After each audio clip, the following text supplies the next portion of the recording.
The Galactic Council had been around for roughly 11,000 years. 11,000 years.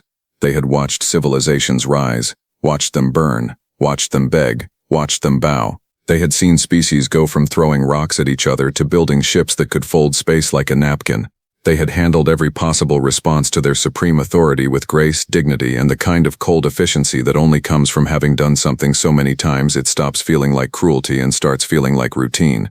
They had never, not once, in 11,000 years of recorded galactic history received a thank you note. My name is Vorik Dale. I am a senior diplomat of the Theron Collective, 5th seat on the Galactic Council, and I was present in the chamber the day everything changed. I will tell you what happened, because someone has to, and because my therapist says writing things down helps process what she diplomatically calls, quote, a deeply confusing sequence of events that clearly left a mark. It started as most disasters do, with someone being too confident. The planet in question was called Earth. Small blue world, third from a medium-sized yellow star in an unremarkable corner of the Orion Arm. The species living on it called themselves humans. We had been monitoring them for roughly 300 years, which on the scale of galactic observation is barely enough time to finish your morning tea. They had only recently achieved faster-than-light travel, which meant they had only recently become our problem. Standard procedure dictated that all newly spacefaring species receive what the Council called the Formal Introduction Package. In our language it translated loosely to, "Welcome to the galaxy. Here are the rules. Break them and we will erase you from history so cleanly that even your son will forget you existed." We had sent this package to 47 species before the humans. 46 of them had responded with immediate, terrified, enthusiastic compliance. The 47th had tried to fight back and lasted approximately 6 weeks before quietly deciding compliance was, in fact, a lovely idea. We sent the humans their package on a Tuesday. They sent back their reply on a Friday. 3 days. 3 days to respond to the most powerful governing body in the known galaxy.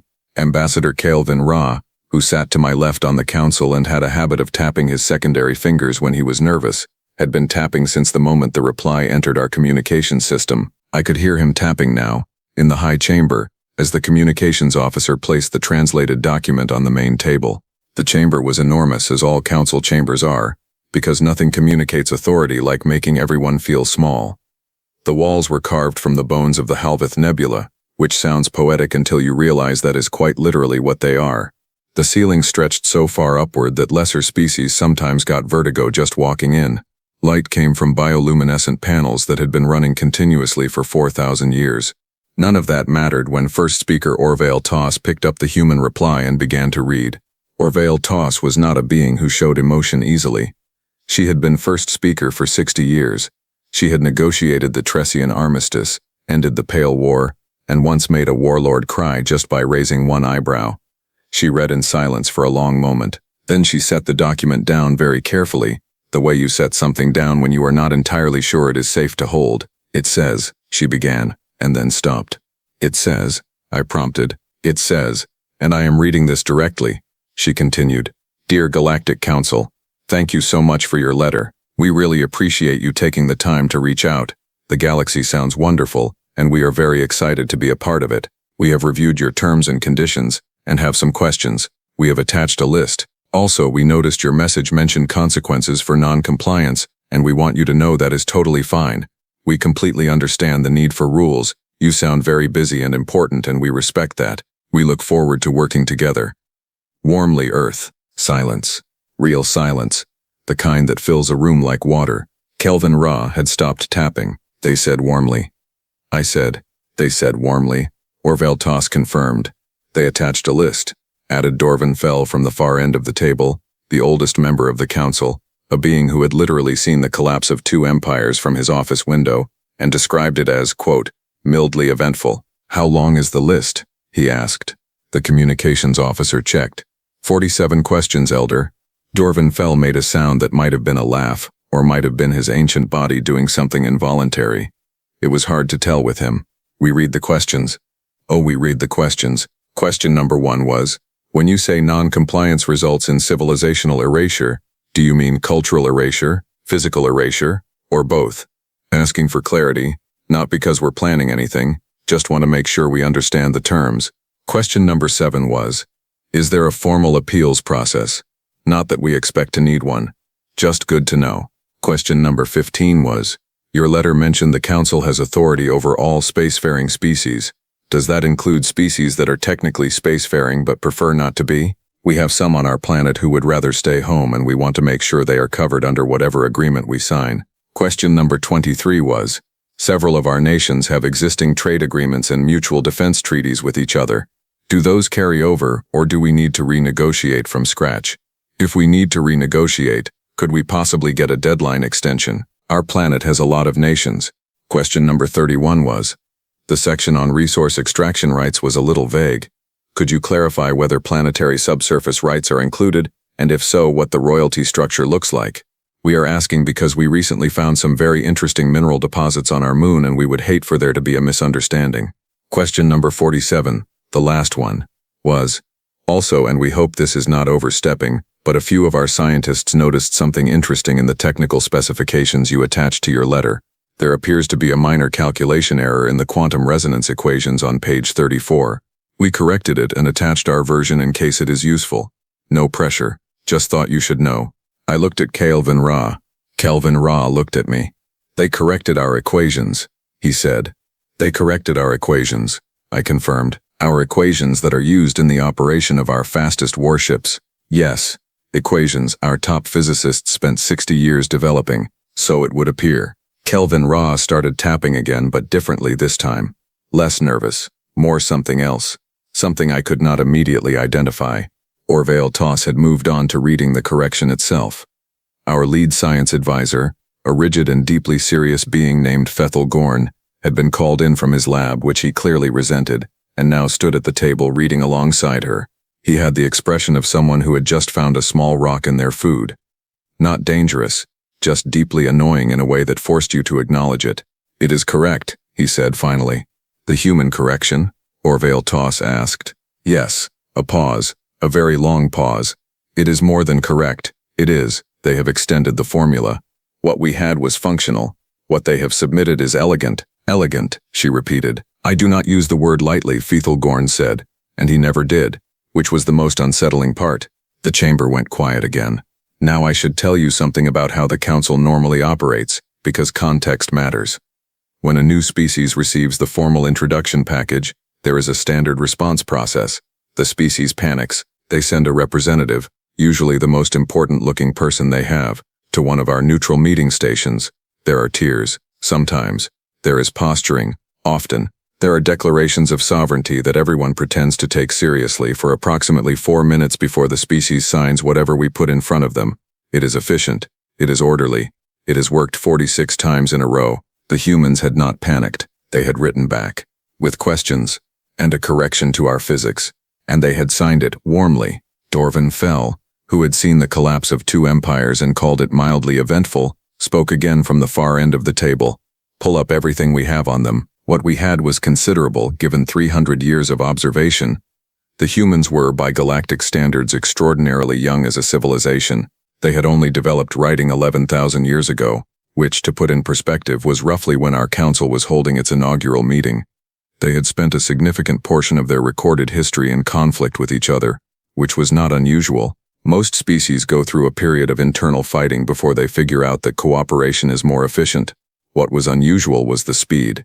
The humans had gone from fighting each other with swords to splitting the atom in less than 500 years, from splitting the atom to faster-than-light travel in less than 300 more. Those numbers do not mean much unless you compare them. The fastest any other species had made that progression was 4,000 years. The average was closer to 12,000. The humans had done it in 800 years. They are fast, Kelvin Ra said, looking at the data. He was not talking about their ships. They are very fast, I agreed. And they are not afraid of us. Dorvan Fell said. It was not a question. We all looked at the letter again, at the 47 questions, at the warmly. No. Orville Toss said slowly. They are not afraid of us. She picked up the letter one more time and looked at question 31 again.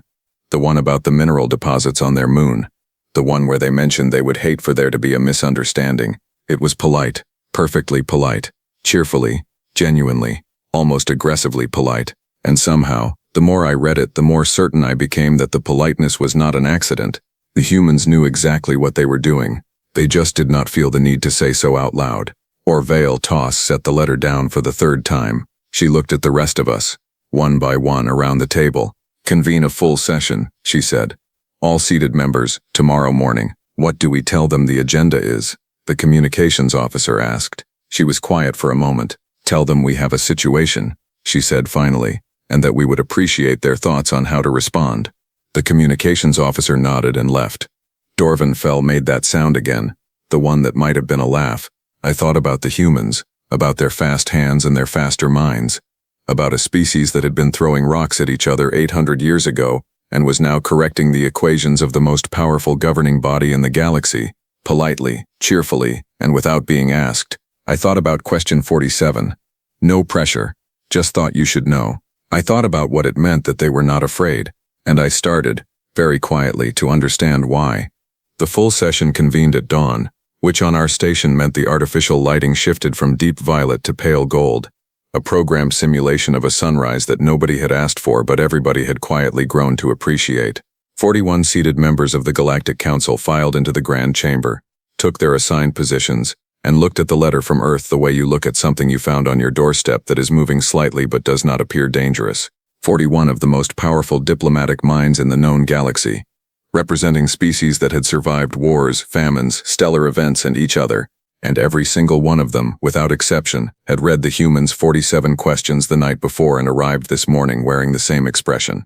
The expression of someone who is not sure whether to be offended or impressed, and is deeply annoyed at themselves for not being able to decide.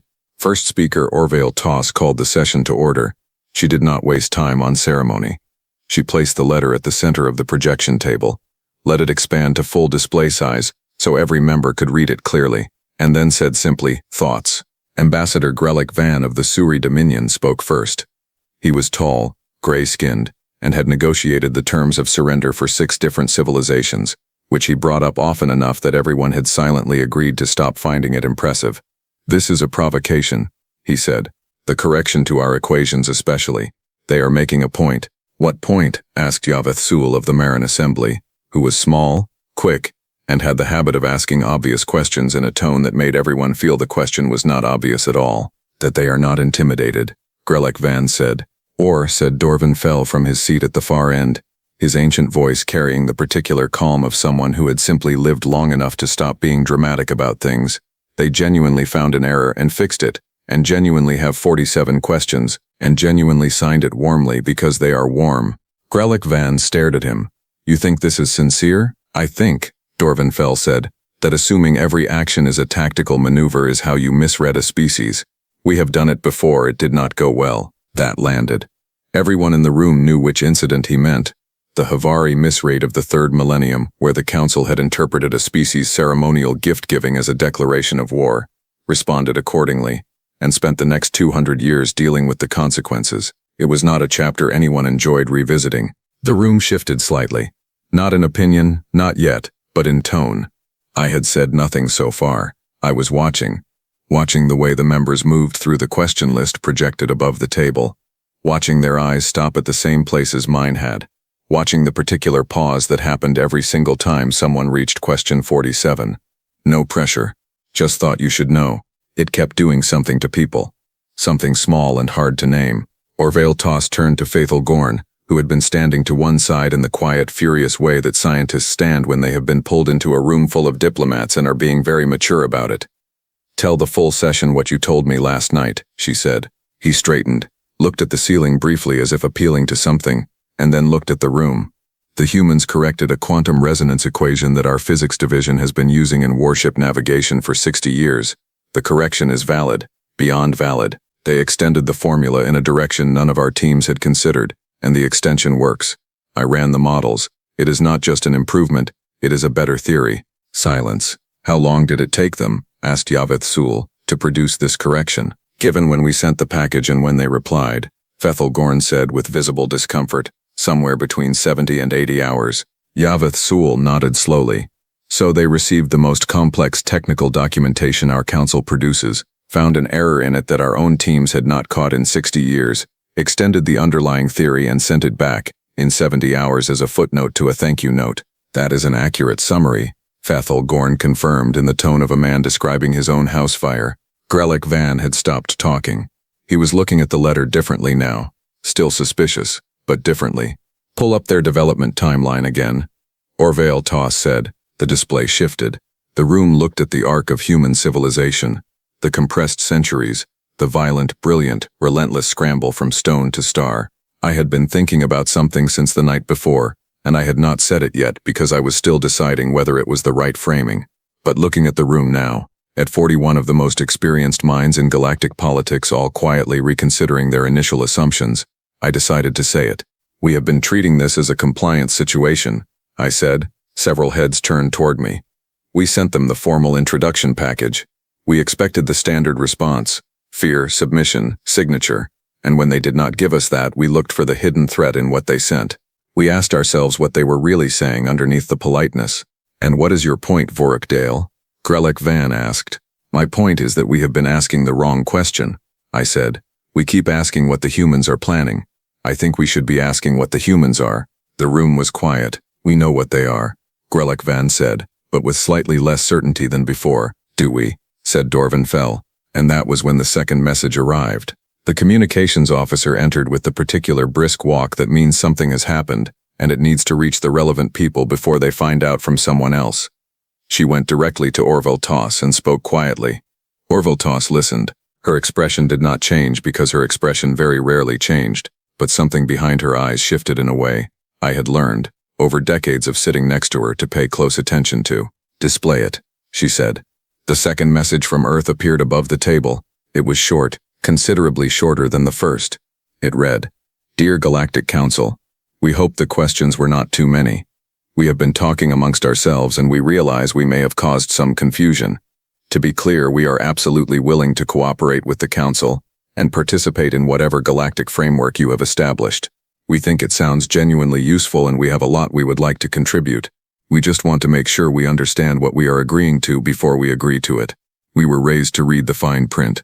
Please let us know if a meeting would be helpful. We are happy to come to you, or to host, whichever works better with your schedules. We have a very nice planet. Regards, Earth. P.S. Our chief engineer wanted us to mention that if you are interested, she has some additional thoughts on the navigation system inefficiencies she noticed in the documentation. She says it is not urgent but that the fuel consumption numbers seemed high, and she thinks she knows why. The room held its breath. Grellick Van made a sound. I looked at him. He was looking at the postscript. His expression was extraordinary.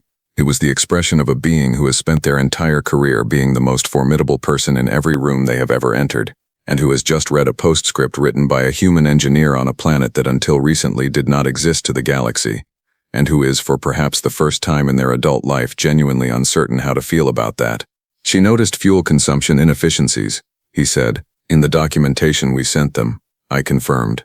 Which means she read the entire technical package, in the same 70 to 80 hours. And her first instinct was to help us. Apparently, Grellick Van sat back. He was quiet for a long time. Then he said, very carefully, I want to revise my earlier position. Dorvanfell made the sound that might have been a laugh. This time I was fairly sure it was. Orville Toss stood. She had made a decision. I could tell by the particular way she placed her hands on the table, flat, certain. The way she only stood when she had already run through every angle and arrived somewhere she was confident about. We are going to respond, she said. Not with a standard compliance follow-up. Not with a deadline, or a warning, or a formal statement of council authority. We are going to respond with an invitation. We invite a human delegation to the central station for a formal first meeting, full ceremony, full honors, the kind we reserve for peer civilizations. Grellick Van looked up. They have not been designated peer status. That requires a full vote and a review period of not less than 100 standard years. I am calling an emergency designation review, Orville Toss said. On what grounds? She looked at him evenly. On the grounds that the review period exists to determine whether a species demonstrates the intellectual, ethical, and diplomatic capacity to engage with this council as equals. She gestured at the messages still hanging in the air above the table. I am comfortable arguing that we have enough data. The vote was not unanimous. Grellick Van abstained, which was the most diplomatically graceful way he could find to avoid voting against something he could no longer logically oppose. 39 members voted in favor. Dorvanfell was the last to submit his vote, and he did it with what I can only describe as satisfaction. The quiet satisfaction of someone who has waited a long time to see something happen and is allowing themselves a small private moment of told you so. The invitation was drafted that afternoon.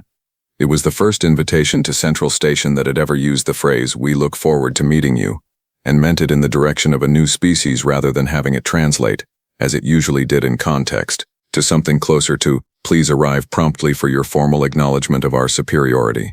The humans responded in 4 hours. Their response was, "We would be honored. We will send our best people. Also, would it be appropriate to bring a gift?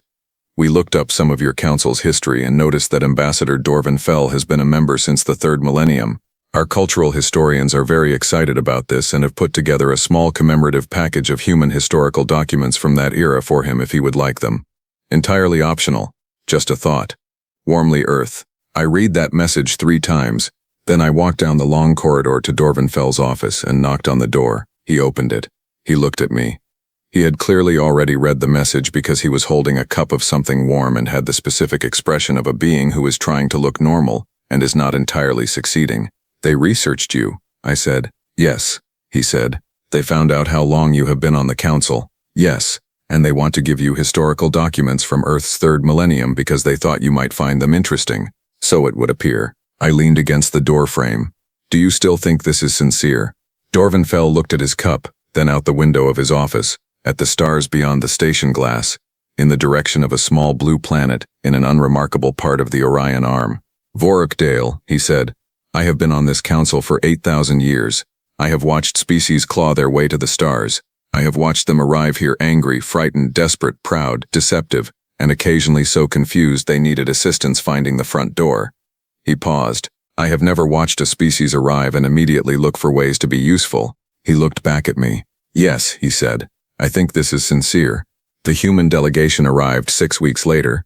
There were 7 of them. They were shorter than most of us expected, dressed in what they explained were their formal clothes, which turned out to involve a great deal of dark fabric and small decorative pins that each apparently meant something specific, though none of us caught all of what. They walked into the Central Station chamber with the kind of energy that is very difficult to describe accurately but which I will attempt to describe as curious, not nervous, not aggressive, not performing confidence the way species sometimes do when they are terrified underneath, just genuinely looking at everything with the open-eyed attention of people who find the universe interesting and are pleased to have more of it to look at.